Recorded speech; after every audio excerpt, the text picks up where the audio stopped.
I am very optimistic like you because there are more and more people who are leading this whole space of self transformation, self awareness, happiness, elevating the humanity to their true self. Most of our traumas are created in our childhood.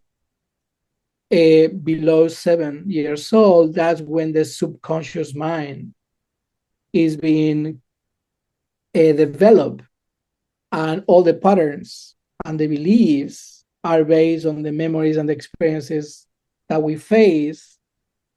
And once we keep growing up, we live in autopilot. We have to start somewhere. We have to start with forgiveness. We have to start with inner forgiveness. True.